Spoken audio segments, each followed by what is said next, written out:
పుట్టపర్తికి వెళ్ళే ముందు ఇక్కడ జరుగుతున్న కార్యక్రమం తీసుకుంటే ఎక్కువగా ఇక్కడ ఒకప్పుడు ఎఫెక్టెడ్ ఏరియా, ఇప్పుడు కొంచెం బాగా డ్రై అయిపోయింది. కానీ ఆ భావజాలం అయితే అక్కడక్కడ కనిపిస్తుంటుంది మీకు. ఆ భావజాలం వైపు యువత వెళ్లకుండా మీరు ఎలాంటి కార్యక్రమాలు చేపడుతున్నారు? రెండోది, ఒరిస్సా పక్కనే ఉంది కాబట్టి మీకు గంజా అక్కడ పండించిపోయినా ఆ ట్రాన్స్పోర్ట్ కారిడార్ కనిపిస్తుంటుంది. ఆ బ్రేక్ చేయడానికి మీరు ఏం చేస్తున్నారు? మూడో విషయం, ఎక్కువగా చిన్నపిల్లలు స్కూల్లో ఉన్నప్పుడు పిల్లలు ప్రేమించి పెళ్లి చేసుకోవడం, వెళ్ళిపోవడం, తర్వాత అది పెళ్లి వరకు వెళ్ళిన తర్వాత మీరు పోక్సో చట్టం పెట్టడం, జైలుకి పంపడం, అక్కడ వాళ్ళ పేరెంట్స్ మధ్య క్లాష్ రావడం, తర్వాత పేరెంట్స్ మీద వెళ్ళిన తర్వాత ఇటీవల ఒక అబ్బాయి సూసైడ్ కూడా చేసుకున్నాడు. అటువంటి రిపీట్ కాకుండా ప్రజల్లోకి అవగాహన కల్పించడానికి ఏం చేస్తున్నారు?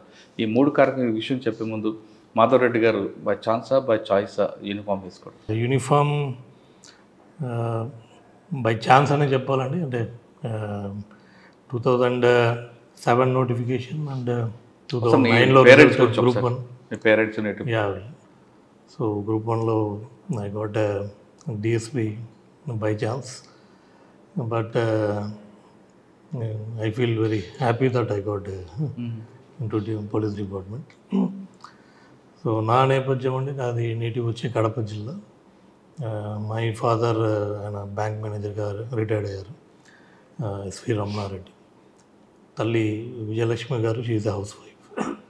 So I have a wife Uday Sanja and ఇద్దరు పిల్లలు, పాప హిరణ్య అండ్ బాబు అద్వైత్. ఓకే సార్, మీ బాల్యం అంతా కడపలో జరిగిందా? యా, నా ఇంటర్ వరకు నేను కడపలో నుంచి చదివాను. దాని తర్వాత BSc agriculture Tirupati SV agriculture కాలేజ్లో చేశాను. దెన్ మన అగ్రి బిజినెస్ మేనేజ్మెంట్ కోర్సు ఒకటి బెంగళూరులో Indian institute of plantation management, I have done my PG diploma in agribusiness management. Then తర్వాత సివిల్స్ ప్రిపరేషన్ కనేసి హైదరాబాద్ రావడం జరిగింది. దాంట్లో భాగంగా వేరియస్ ఎగ్జామ్స్ అందు ప్రిపేర్ అవుతూ దెన్ ఫారెస్ట్ రేంజ్ ఆఫీసర్గా నేను సెలెక్ట్ అయ్యి ఒక 4 years I was in forest department.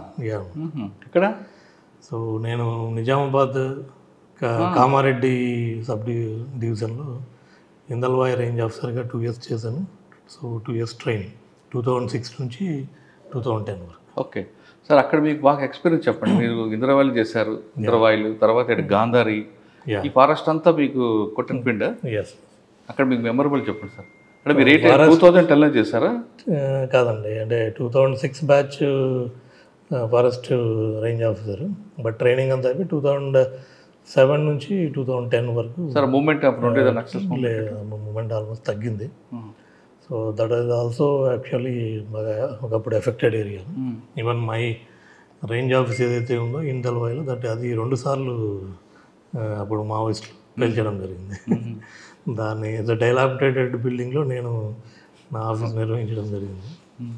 But forest job is a nice experience. So అంటే వృత్తిపరంగా both have seen policing and development of plantation, ఒక పక్క వైల్డ్ లైఫ్ కన్జర్వేషన్, దాని తర్వాత enforcement of wild life act కానీ, and forest reserve forest అన్నీ కూడా ఈ బౌండరీస్ అన్ని సర్వే చేయించి దాదాపు ఒక 5 రిజర్వ్ ఫారెస్ట్ నేను అప్పట్లో సర్వే చేయించి రీస్టోర్ చేయడం జరిగింది. బికాజ్ ఫారెస్ట్ బౌండరీస్ అనేటివి మన రెవెన్యూ బౌండరీస్ మాదిరి హద్దులు క్లియర్గా ఉండవు. ఎప్పుడో బ్రిటిష్ కాలంలో ఉన్న డాక్యుమెంట్స్ ఆధారంగా సర్వే చేయించి దట్ వాజ్ రీస్టోర్.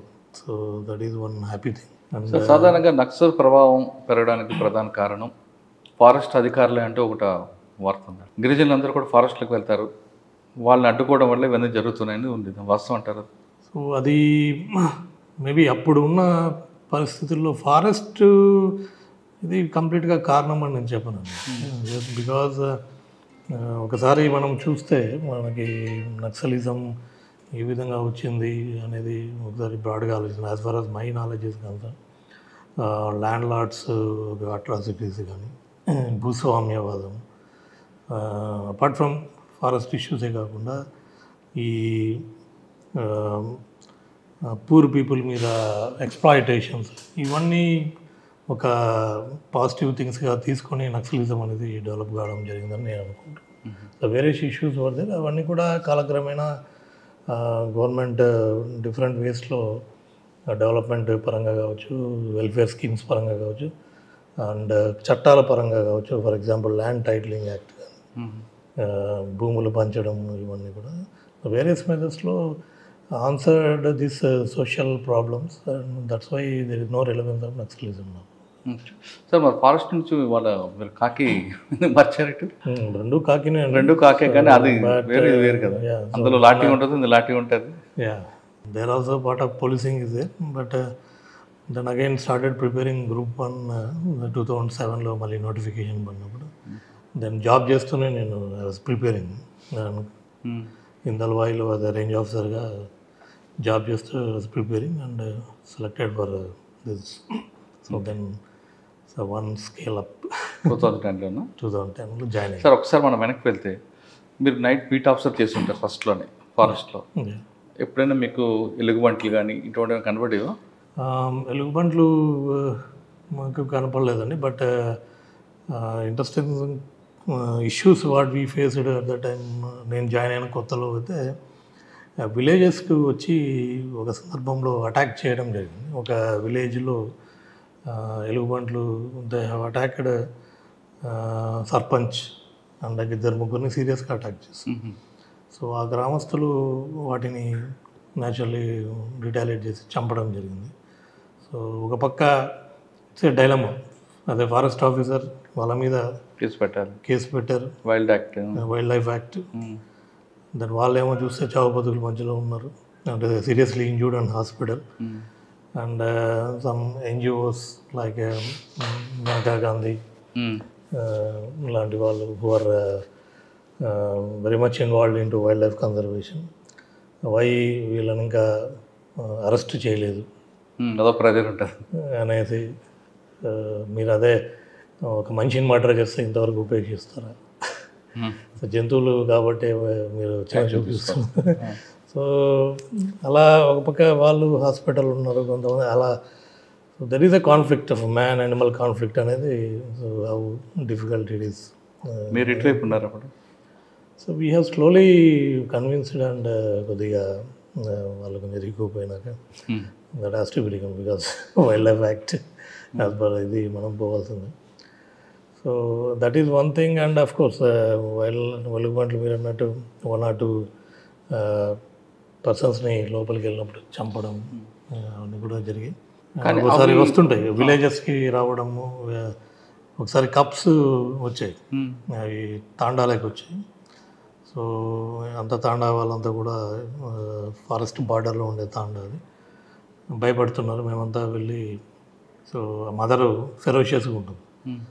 సో ఆ మదర్ వెతుక్కుంటా వస్తుందనేసి అందరు భయపడుతున్నారు. బట్ వీ డన్ ఈజ్ ఒక చిన్న గంపలో వాటికి ఒక పాల బాటిల్ ఇచ్చి పెట్టేసి దాన్ని వాటిని కూర్చోబెట్టి దెన్ వాటిని 2 కప్స్ని మేము ఫారెస్ట్ బార్డర్లో పెట్టి we have waited for that mother to come.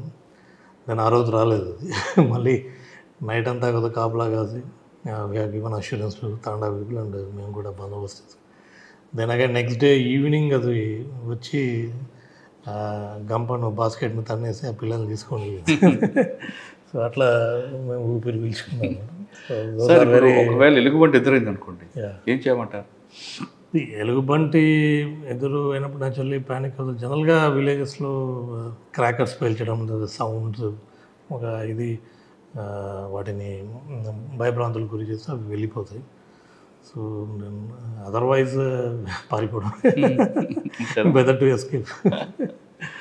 కానీ అవి తిరిగే ప్లేస్లో మనం వెళ్ళి ఎగ్జాక్ట్లీ అవి వస్తే మనం భయపడి వాడిని చంపడం కరెక్ట్ కాదు కదా సార్? అవి వస్తే కరెక్ట్ కాదు.